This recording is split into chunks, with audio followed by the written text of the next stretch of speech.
Musique, Frédéric Huttman.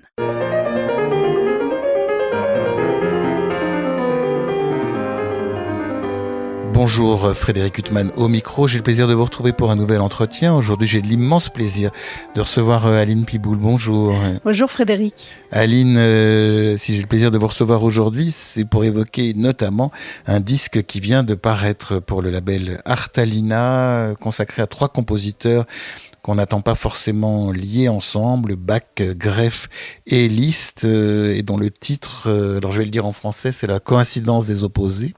Alors dites-le nous autrement, Aline. Coincidentia oppositorum. Et donc pourquoi ce titre Alors c'est un terme alchimique. Et en fait, j'ai longtemps lu les livres de Jung.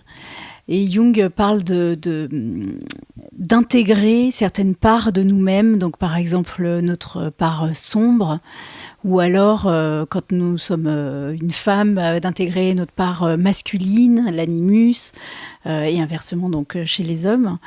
Et en fait, ce sont 3 compositeurs, ou surtout 2, Liszt et Greff, qui ont fait un chemin spirituel très intense. Et donc j'ai voulu, non pas les confronter, mais montrer leur cheminement au travers de leur vie, avec des œuvres extrêmement sombres et des œuvres extrêmement lumineuses. Alors Olivier Greff, c'est un compositeur qui est né en 1950, qui nous a quittés en 2000 et qui a laissé une marque très très profonde. Je dois vous avouer que de son vivant, j'ai pas réalisé qu'il y aurait une telle postérité. Sa musique, je la connaissais fort peu, et puis de plus en plus, là on est 24 ans après sa mort, elle a un impact de plus en plus considérable. Alors, il y a des gens comme vous, il y a une association, on peut en parler, que vous remerciez. C'est ça, l'association Olivier Greff. Et en fait, je pense qu'il y a des interprètes qui l'ont connu, comme Henri de Marquette, par exemple, ou le quintet Saint-Onia, Romain David, Patrick Langot, il y a le compositeur Benoît Menut aussi. Ce sont des gens comme ça qui l'ont extrêmement bien connu et qui continuent d'œuvrer, de créer sa musique. Il y a des gens comme Annelise Touvenin, qui est remarquable, qui est en ce moment en train d'écrire une thèse sur Olivier Greff, qui travaille à l'édition, les gravures de sa musique. Donc il y a quand même des gens qui sont persuadés, qui sont convaincus de la puissance de sa musique. Et c'est quand même souvent les musiciens eux-mêmes, en fait, qui ont joué sa musique et qui ont vu l'impact que ça avait sur eux-mêmes lorsqu'ils la jouaient. Et c'est vrai que moi, j'ai joué pas mal d'œuvres d'Olivier Greff maintenant, et je dirais que c'est le seul compositeur, et pourtant, j'en aime tellement d'autres. Oui, vous avez une très grande curiosité. Mais c'est le seul compositeur qui, lorsque je le travaille, je peux me mettre à pleurer au piano dans le travail. C'est-à-dire qu'autant, quand on joue une pièce qu'on la connaît super bien, on peut parfois se laisser submerger par l'émotion et pleurer, ou quand on écoute de la musique. Mais lorsqu'on travaille, en général, on est dans le faire. Voilà. Et en fait, c'est un compositeur qui, même quand je le travaille, me bouleverse totalement. Et d'ailleurs, il disait que ce qu'il voulait, c'était charrier les gens à terre. Il voulait que sa musique ait un véritable impact. Et il a toujours joué sur les émotions, en fait. C'est quelqu'un qui n'a appartenu à aucune chapelle. C'est pas un intellectuel de la musique. C'est quelqu'un de profondément spirituel et qui était vraiment dans la chair et dans la vie. Alors ce disque, il succède à plusieurs disques que vous avez fait paraître. J'avais eu le plaisir de vous rencontrer à propos d'un disque consacré à Samazeuil, Decaux, Ferrou, Aubert. Donc déjà, c'était pas Beethoven. Que tout le monde connaît, bien Schubert, sûr. Voilà, c'est et Mozart. Ça. Un disque magnifique, édité sous l'égide du Printemps des Arts de Monte-Carlo. Vraiment un disque, avec des découvertes extraordinaires. Et puis il y avait eu un disque consacré à la flûte et au piano. Avec Jocelyn Aubrin. Voilà, avec notamment du Dutilleux, et puis Prokofiev. Voilà. Et puis il y avait eu un disque aussi merveilleux, aussi avec Dutilleux et Fauré.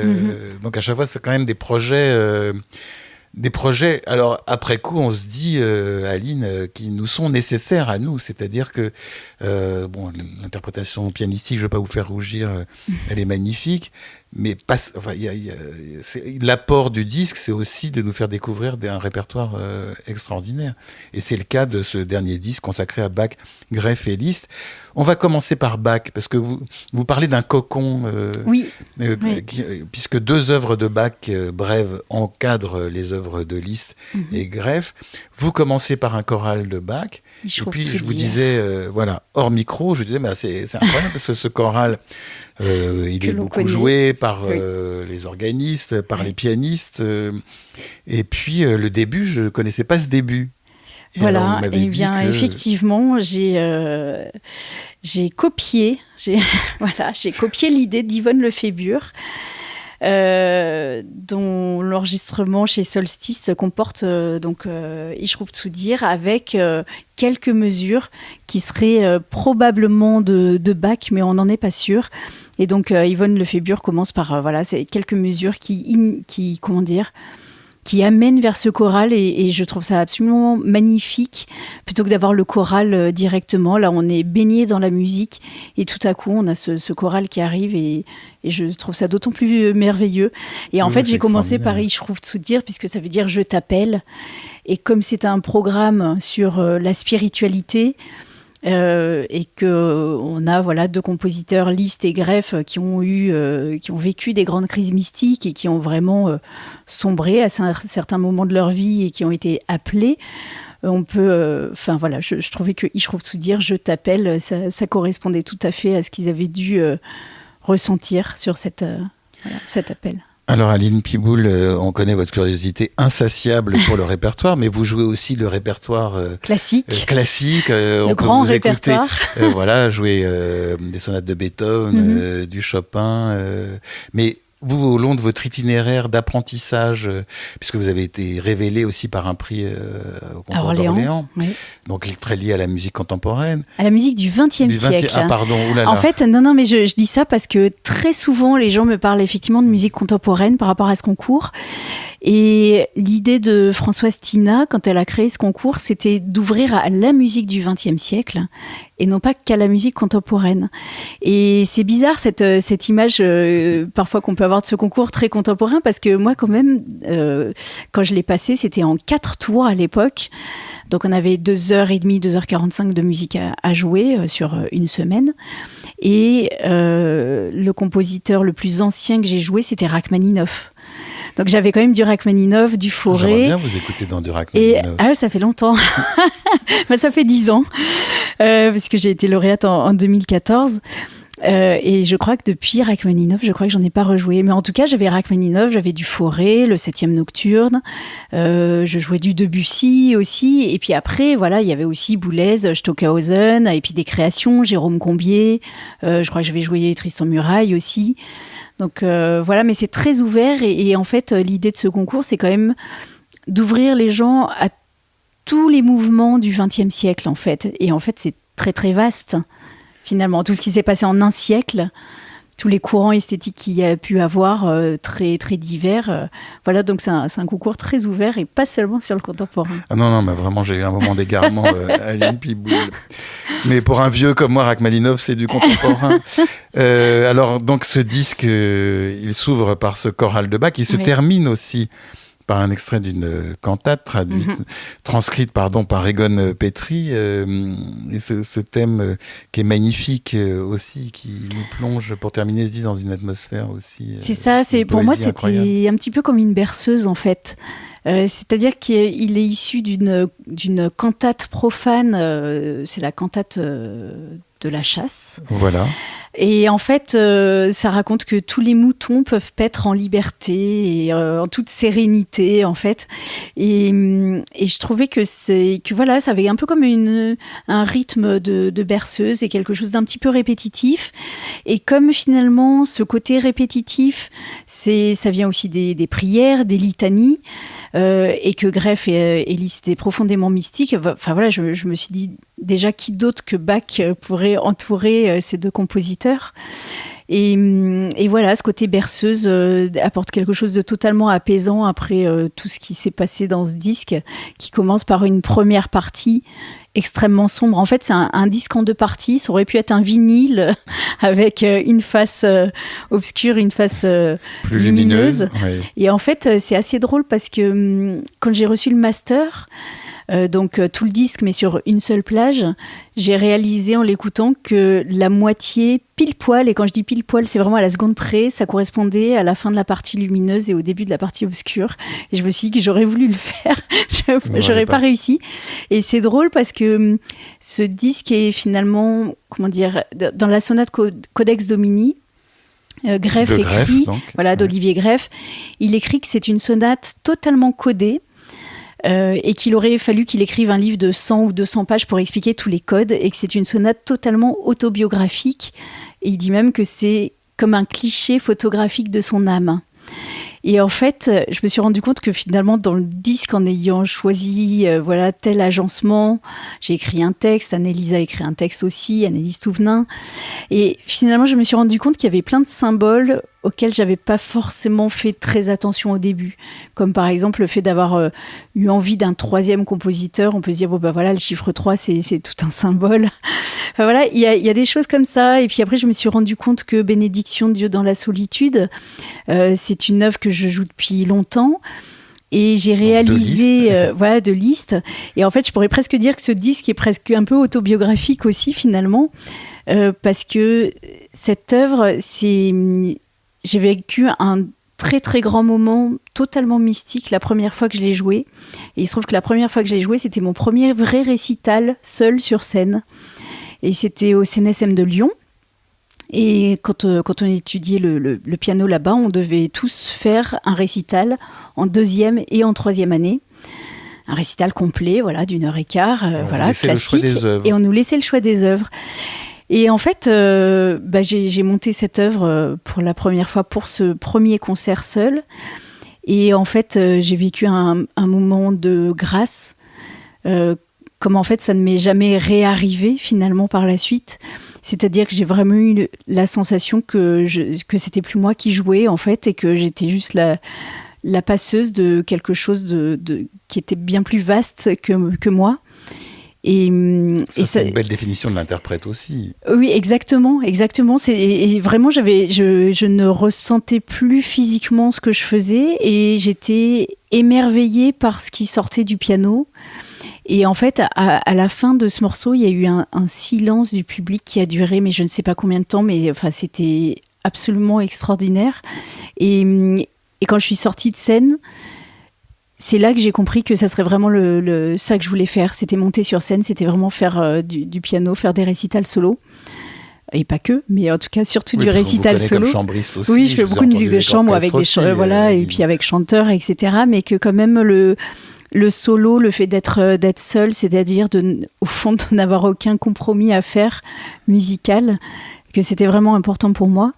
Et donc finalement que je l'ai mis dans ce disque, j'ai réalisé par la suite qu'en fait j'avais eu moi-même une expérience extrêmement mystique, comme Liszt et comme Greff ont pu avoir aussi, dans un autre genre, on va dire, bien sûr. Alors Olivier Greff, on va en dire 2 mots quand même, parce que les auditeurs ne connaissent pas forcément ce magnifique compositeur. Donc il est né en 1950, il a été l'élève de Lucette Descaves, et puis l'élève de Berriot aussi. Voilà, alors ce qu'il faut savoir, c'est que l'idée de ce disque, c'était aussi d'avoir 2 compositeurs, Greff et Liszt, très mystiques, très spirituels. Mais l'autre chose qui les relie, à part d'être compositeur, c'est d'avoir été des immenses pianistes, des immenses virtuoses. Et Greff, donc maintenant on s'en souvient vraiment comme compositeur, on le valorise comme compositeur, mais on a des enregistrements de lui. Notamment un disque de Poulenc que j'ai vu. Du Poulenc, et puis il y a des enregistrements de sa musique qui sont des enregistrements totalement hallucinants. Il a enregistré la sonate de guerre, et, on a des témoignages du Tombeau de Couperin avec Henri Barda.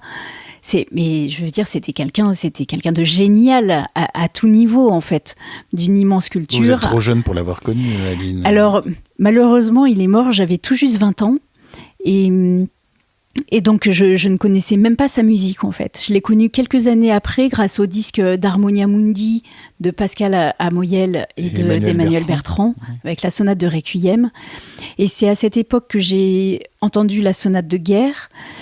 Et la sonate de guerre, je l'ai justement jouée au concours d'Orléans et j'ai eu le prix Olivier Greff. Voilà, parce que le concours d'Orléans marche pas. Enfin, à l'époque, ça marchait avec beaucoup de prix différents selon ce qu'on jouait. Et donc, j'avais été lauréate notamment pour Olivier Greff. Il était très hanté par la Shoah aussi. Son père avait été déporté à Auschwitz. Exactement. Alors, son père avait été un grand pianiste et il est venu en France. Il était amoureux d'une femme qui lui a dit jamais de la vie je n'épouserai un musicien, il faut faire un vrai métier. Donc il s'est tourné vers la médecine. C'est dur. Oui, très dur, mais finalement il l'a pas épousée, il en a épousé une autre. Et donc il s'est tourné vers la médecine, il a été médecin. Malgré cette rupture. Et oui, tout à fait. Et en fait, effectivement, il a été déporté. Alors non pas comme juif, parce qu'il avait réussi à avoir des certificats de baptême avec son épouse, mais il était communiste. Ah oui. Donc voilà, il a été à Auschwitz en fait, et il s'en est sorti. Il a réussi à se cacher au moment de la marche de la mort. Et il en est ressorti donc quelques jours après. Et ce qui est très beau, c'est que c'est le piano qui l'a sauvé. C'est-à-dire qu'à Auschwitz, c'est la médecine qui l'a sauvé, puisque les nazis avaient besoin de médecins. Donc il n'a pas été assassiné.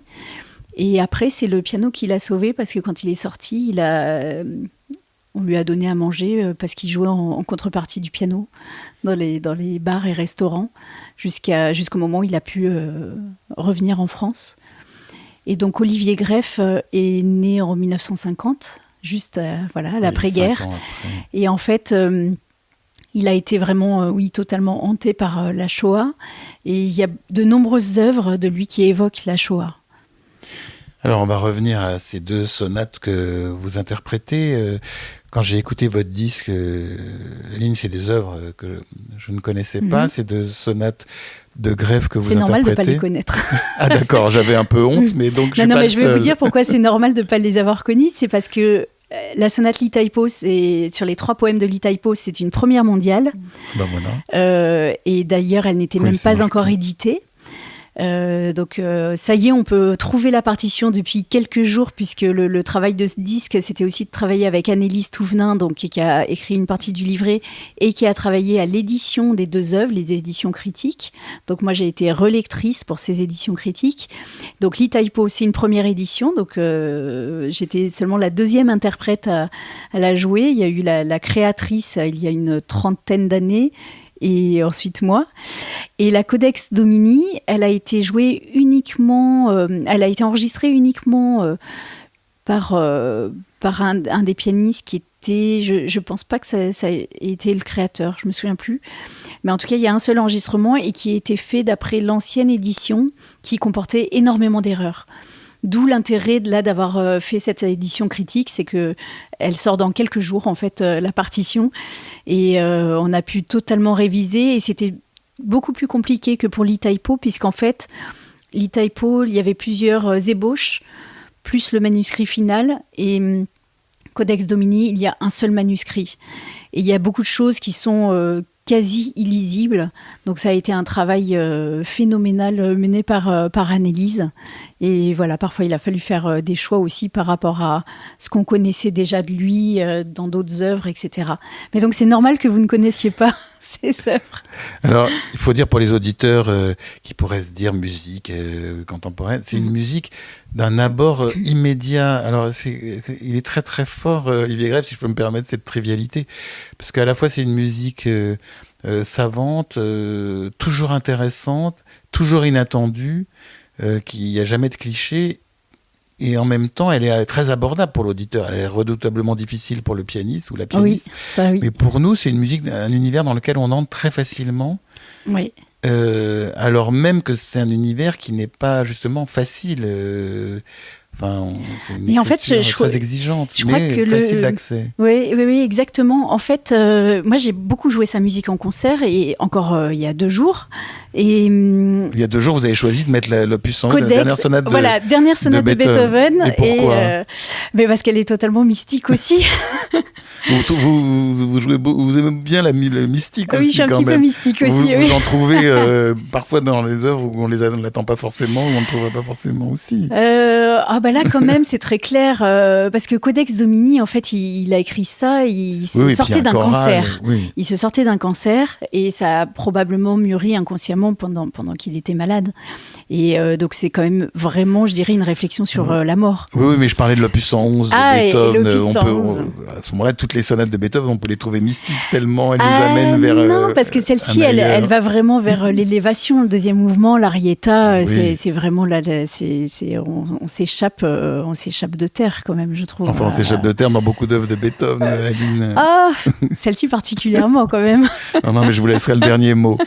Et donc cette sonate, elle est incroyable, elle est d'une beauté incroyable. Oui. Et alors je me disais, le thème, c'est bizarre parce que à la fois c'est contemporain, il y a un côté justement populaire et c'est. Alors c'est ça qui fait que, enfin, moi je trouve qu'il fait un peu le génie de Greff, c'est que il mêle toujours musique profane et musique sacrée.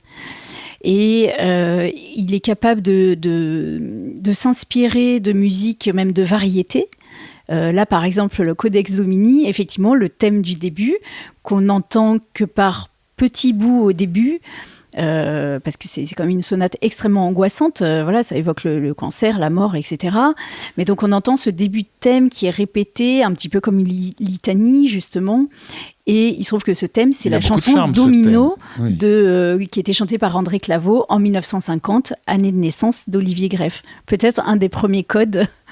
Voilà. Qui est lié à cette sonate. Oui. Mais ce thème, il a un charme fou. Ce thème a un charme fou, et en fait, c'est là où Greff est génial. Il reprend un thème qui est super, et puis que tout le monde connaît, que tout le monde peut chanter, que tout le monde peut siffler dans la rue, et il va en faire une musique absolument bouleversante, qui va mêler à un choral il reprend le thème anglais de je sais plus, du XVIe siècle, je crois. Enfin bon. Et comme ça, il est capable de mêler un choral qui est quand même un chant religieux à une chanson française. Il pouvait citer des chansons élisabéthaines. Enfin, c'est quelqu'un qui appuie. Il a beaucoup écrit sur des négro spirituals aussi. Quand on écoute la petite messe noire, c'est vraiment du négro spiritual. Et il était capable, c'était quelqu'un, je pense, qui avait une soif de connaissance, et puis je crois qu'il était hypermnésique aussi, il se souvenait de tout, et il a été imprégné de tous les mouvements. Par exemple, dans Codex Domini aussi, au milieu de l'œuvre, vous allez entendre quelque chose d'extrêmement violent. Là, il y a toute la rage de quelqu'un qui a peur de mourir quand même, et sur ce passage-là, très violent, il s'est servi d'un rythme, d'une chanson de Lou Reed, chanteur américain de rock. Vous voyez, il peut vraiment se servir de choses très simples et très connues, et en même temps faire une fugue. Dans le deuxième mouvement de la sonate Li-Tai-Po, c'est une fugue en fait. Et donc c'est une écriture extrêmement savante. Mais c'est incroyable parce qu'il a vécu 50 ans, il a composé 350 œuvres. C'est ça, 330 opus, je crois, quelque chose comme ça. Il y a 22 sonates pour piano, et donc la plupart ne sont pas enregistrées quand même. Hein. Là, c'était aussi l'intérêt de ce disque de proposer une création mondiale, les 3 poèmes de Li-Tai-Po, de refaire un enregistrement de Codex Domini selon l'édition critique. Et puis il y a la sonate de guerre qui a été enregistrée, il y en a quelques-unes, mais il reste beaucoup d'œuvres encore à enregistrer d'Olivier Greff. Et alors c'est très difficile à interpréter, parce que c'est très difficile, oui. Parce que c'est un pianiste fantastique qui, je pense, n'avait aucune limite physique. C'est en ça que c'était intéressant de le rapprocher de Franz Liszt aussi. Et en fait, il en demande beaucoup à ses interprètes, et puis surtout, c'est extrêmement violent comme musique. C'est-à-dire qu'à la fois, vous pouvez avoir des côtés très méditatifs. Dans la sonate Li-Tai-Po, le premier mouvement, c'est totalement méditatif. Il se passe très peu de choses on change vraiment d'état d'esprit et puis on a l'impression de ne plus être dans le même temps. Et à la fois, on a des choses très violentes, mais qui peuvent faire mal physiquement. Moi, je me suis déjà fait mal en jouant sa musique parce que c'est extrême. C'est extrême, en tout cas, c'est magnifique à écouter. On n'a pas beaucoup parlé de Liszt, qui est donc l'autre versant de ce disque, avec cette deuxième ballade. On a parlé de Bénédiction de Dieu dans la solitude, Aline Piboul, mais cette deuxième ballade, qui est un grand chef-d'œuvre, qui dure près de 16 minutes, c'est une œuvre qui vous accompagne depuis longtemps ? Alors, pour tout vous dire, elle m'accompagne depuis très longtemps parce qu'en fait, je l'ai entendue pour la première fois. J'étais adolescente et j'étais tombée folle amoureuse de cette musique. Après, vous vous souvenez par qui vous l'aviez entendue ? Ah non, je me souviens pas du tout. Je me souviens plus du tout. Comme on disait tout à l'heure, j'ai eu un peu aussi un peu des crises mystiques et j'ai eu beaucoup de remises en question. Et il se trouve que j'ai des œuvres comme ça ou comme la Barcarolle de Chopin que je rêvais de jouer quand j'étais adolescente et que j'ai osé aborder que des années après, par peur de mal faire, par peur de pas être à la hauteur, par peur de mal faire. Et donc la deuxième ballade, je l'ai montée exprès pour le disque en fait. Donc depuis, je la joue en concert, mais je l'avais jamais jouée avant d'enregistrer le disque. Durant vos études, vous l'aviez pas travaillée ? Pas du tout. C'est vraiment, j'ai continué de la travailler en l'enregistrant. En fait, je dirais. C'est beau ce que vous dites. Par exemple, on apprend que Sviatoslav Richter, il n'a jamais joué le 4e concerto de Beethoven parce qu'il avait peur de l'abîmer. Quand on pense à un pianiste de cette dimension qui n'ose pas jouer une œuvre. Et donc vous aussi, il y a des œuvres. Même aujourd'hui, il y a des œuvres que vous n'osez pas aborder encore. Mais alors là, il y a. Par exemple, là, on parlait de l'opus 111 de Beethoven. Moi, il se trouve que la musique de Beethoven, je dirais pas que je l'ai détestée, mais elle représentait le conservatoire. Et comme je déteste les institutions, et que mes études ont été difficiles, enfin, j'ai eu tous mes prix, etc., brillamment, mais je veux dire, le fait d'être dans une institution, de devoir se plier à certaines règles, ça, c'est quelque chose qui est très difficile pour moi. Et Beethoven, c'était vraiment relié aux examens. Aux examens, on a toujours une pièce de Beethoven à jouer parce que ça permet de voir si on est capable de tenir un tempo, de construire un discours, etc., de voir techniquement telle chose et telle chose. Et donc, ça me faisait détester Beethoven. Et finalement, j'en ai joué en musique de chambre, en concert, mais je n'en avais jamais joué seule. Et la première fois que j'ai joué Beethoven seule en concert, en récital solo de piano, donc même pas avec orchestre, j'avais déjà joué du Beethoven, mais avec orchestre, et c'était il y a 1 an. Et j'ai commencé par jouer la 32e sonate, son ultime sonate. Oui. J'ai commencé par la fin. Voilà. Donc oui, il y a des œuvres comme ça qui me font horriblement peur. Et puis petit à petit, j'arrive à m'y mettre. J'ai joué le Tombeau de Couperin il n'y a pas si longtemps. Mais Gaspard de la Nuit, par exemple, c'est quelque chose que je sais que je vais l'aborder un moment parce que c'est une musique qui me fascine. Mais voilà, je prends un peu le temps, quoi. En tout cas, le répertoire que vous abordez, déjà pour nous, c'est un tel bonheur. Aline Piboul, là, cette année, donc 2024, on célèbre le centenaire de la mort de Gabriel Fauré, qui est quand même un compositeur qui vous est très cher. Oui. Un précédent disque a été consacré pour moitié à Dutilleux et pour moitié à Gabriel Fauré. Donc c'est un compositeur qui vous accompagne.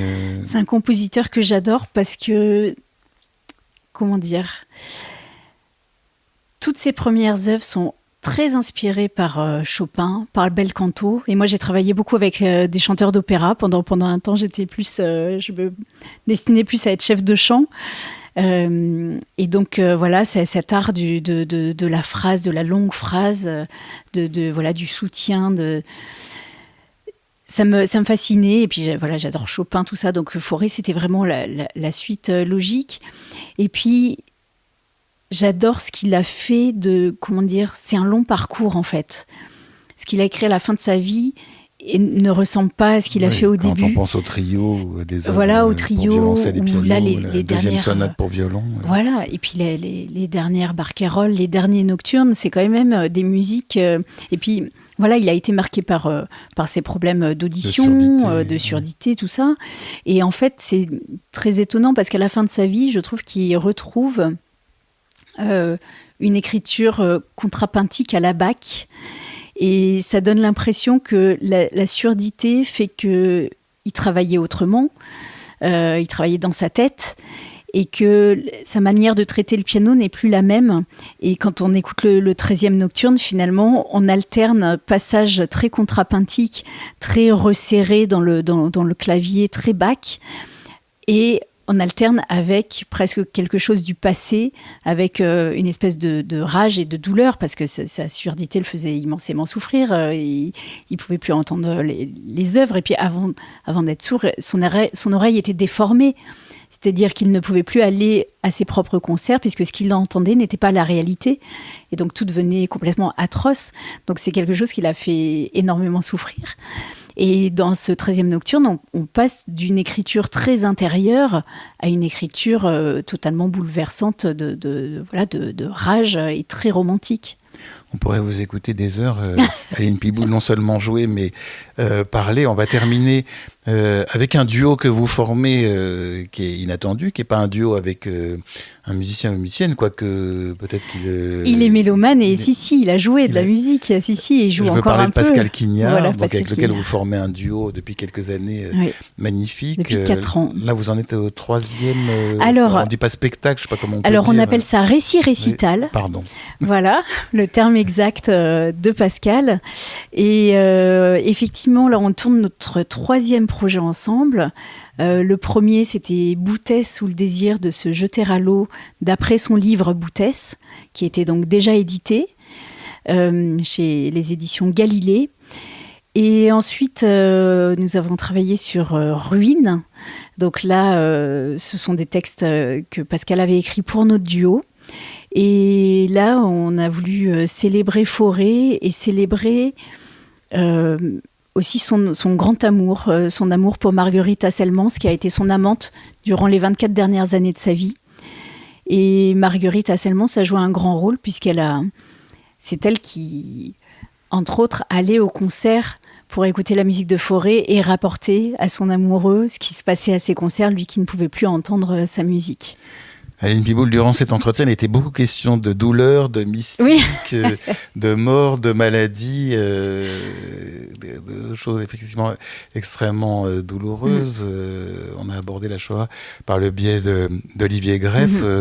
Et ça donne à la fois une image de vous en tant qu'interprète, mais ça donne une image, à mon avis, faussée de ce que vous êtes dans la vie, parce que pour moi, vous êtes à la fois capable d'entrer dans cet univers et en même temps, quand on vous côtoie... Mais je dirais que, comme je vous disais tout à l'heure, ce disque est un petit peu autobiographique aussi, dans le sens où non, j'ai vécu aussi des grandes crises de remise en question très intenses. Comme beaucoup d'artistes. Voilà, à me dire qu'il fallait pas que je fasse ça, qu'il fallait que je fasse autre chose, etc. Donc j'ai quand même vécu des grands moments d'intense dépression. Et voilà, et en même temps, je crois que c'est pour ça que ces compositeurs m'ont d'autant plus touchée que je suis capable de passer du rire aux larmes, effectivement.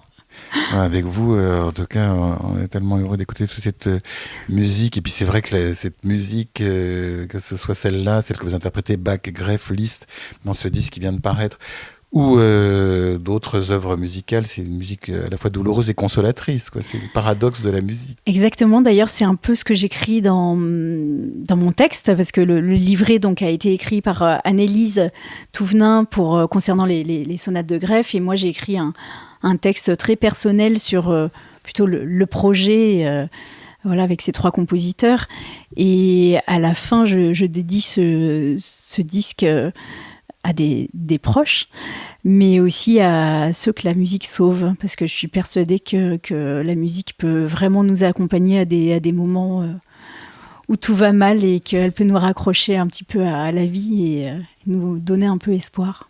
Je suis bien d'accord avec ce pouvoir de la musique, et sur ce pouvoir qu'on va se séparer. Aline Piboul, il me reste à vous remercier infiniment d'avoir été mon invitée. Merci à vous, merci. Pour illustrer cet entretien avec la pianiste Aline Piboul, je vous propose de l'écouter interpréter un choral de Bach, suivi de la 2e ballade de Franz Liszt, suivi d'un aria de Bach transcrit pour le piano. Je vous souhaite une très belle écoute de ces œuvres et une très bonne fin de soirée sur RCJ.